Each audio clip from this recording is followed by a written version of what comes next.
2 is the time right now. Despite the rain, divers are back in the Potomac River as part of the recovery investigation into the DCA air disaster. This is a live look at the site where today they're back in the water. Crews are expected to use heavy equipment to lift the remains of American Airlines Flight 5342 and the military helicopter it collided with out of the Potomac River. More than 40 of the 67 victims have been pulled from the water. The National Transportation Safety Board says it's analyzing the plane's 2 black boxes, which were recovered from the water last night. And sources tell the Associated Press that the FAA has now closed routes near Reagan National to most helicopter traffic. Our Marcella Robertson is at Reagan National with more on where the recovery effort and investigation stands. Well, the NTSB found the black boxes from that American Airlines flight. So far, 40 of the 67 victims have been recovered, and crews are back out here today on the water. We are told that divers will focus on 2 parts: trying to recover the rest of the victims and also trying to salvage some of the wreckage here from both the plane and the helicopter for the NTSB's investigation. I want to show you some new video from earlier this morning. You can get a better, closer view of the plane. You can still see a part of that plane in the Potomac River. The rain that is happening right now could make recovery efforts a lot more difficult. Crews, we know, have a wide debris field to cover as far as the Wilson Bridge, and that could spread even more with today's weather. Now, the plane's fuselage was split into 3 separate sections, and the NTSB says the black boxes, they are an important part of this investigation, but they will be looking at all factors. Our investigative team will be on scene as long as it takes in order to obtain all of the perishable evidence and all the fact-finding that is needed to bring us to a conclusion of probable cause. Our mission is to understand not just what happened, but why it happened, and to recommend changes to prevent it from happening again. And of course, why this happened is the big question. The NTSB will release a preliminary report within the next 30 days, but a full report into exactly what unfolded here could take months.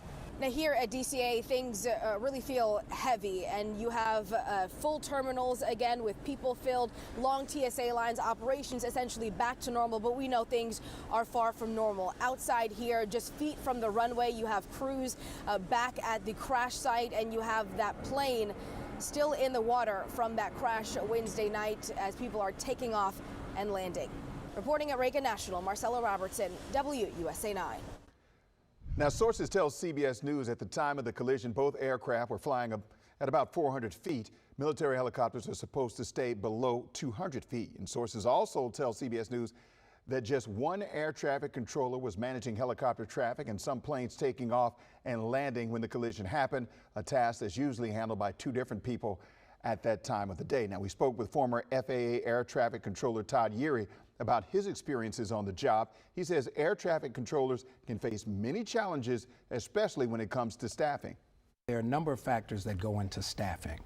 The air traffic day is kind of like an accordion. It expands and contracts based on demand and need.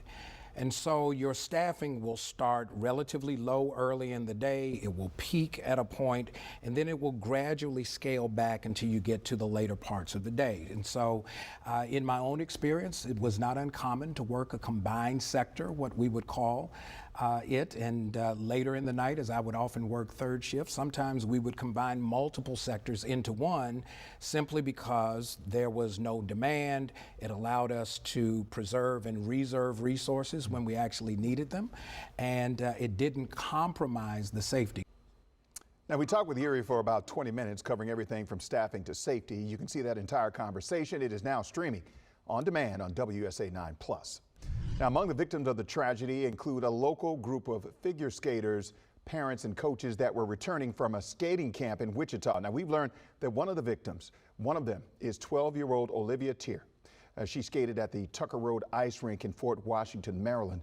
At the Ice House in Ashburn, Virginia, there's a growing memorial for members of the figure skating community who lost their lives. And our Randy Ayala reports people there are heartbroken.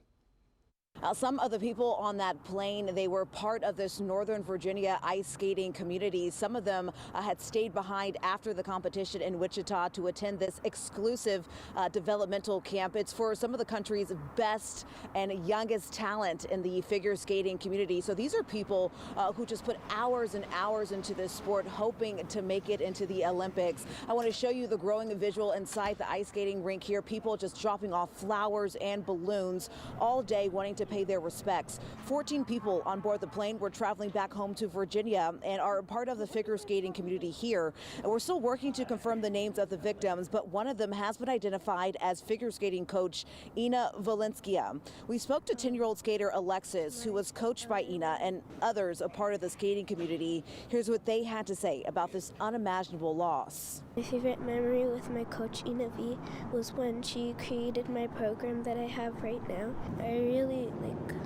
I look after those people, and they were my inspiration. It's a very tight-knit community here. Most of us have shared similar coaches.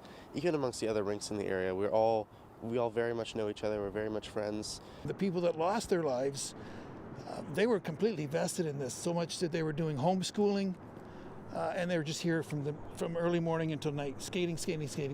We're still waiting to hear from the rink's management about the official names of those lost in this crash. We do know that the NTSB could release the official plane manifest as early as today. That's something we'll be watching out for. In Ashburn, Randy Ayala, WUSA 9. Meanwhile, we are still waiting to learn the names of all 67 lives lost in the collision. Among the other confirmed victims are Kaya Duggins, as she was a civil rights attorney set to begin a new role as a professor at Howard University School of Law. Two D.C.-based lawyers were also killed in that crash, Elizabeth Keys and Sarah Lee Best. They work for the firm of Wilkinson Steckloff. Founding partner Beth Wilkinson released a statement this morning saying, "We are heartbroken by this terrible tragedy." Now, Liz and Sarah were cherished members of our firm, wonderful attorneys, colleagues, and friends. Now, there are so many people who lost their lives in this tragedy, and our Simone D'Alba shares some of their stories. Families across the country grieving as they come to terms with this tragedy, sharing their lives and their stories with the world. This is 28-year-old Samuel Lilly, one of the pilots on board the American Airlines flight. In a Facebook post, Lily's father said, quote, "Now it hurts so bad I can't even cry myself to sleep. I know I'll see him again, but my heart is breaking." Ryan O'Hara, the crew chief on board the Black Hawk helicopter. He leaves behind a wife and a 1-year-old son. The D.C. mid-air collision is hitting the ice skating community especially hard. U.S. Figure Skating confirms the plane's passengers included several of its members who had ties to clubs in Massachusetts and Virginia. Members of the Skating Club of Boston also on that flight. Athlete Jenna Hahn and her mother Jen. Athlete Spencer Lane and his mom Christine. Coaches Vadim Nomov and Zhenya Shishkova were also on board. Wendy Jo Schaefer, a mother and a wife from North Carolina. She leaves behind her husband and 2 boys, ages 3 and 1. And 53-year-old flight attendant Ian Epstein, based out of Charlotte, North Carolina. His family says he was full of life. He loved being a flight attendant because he truly enjoyed traveling and meeting new people. But his true love was his family. He leaves behind 2 children. Just a few of the faces, the lives, the families, forever changed in a moment. Simone D'Alba, WUSA 9. Now, we've heard from so many of you asking, how can I help? If you want to make an impact, text the word help to the number on your screen. That number is 202-895-5599. We'll text you back with a link with ways to show your support for the families touched by this disaster and the first responders working in tough conditions to bring them peace. Got some moderate rain pushing toward the Chantilly area right now. I'm tracking the areas that are seeing that and timing out a nice weekend forecast.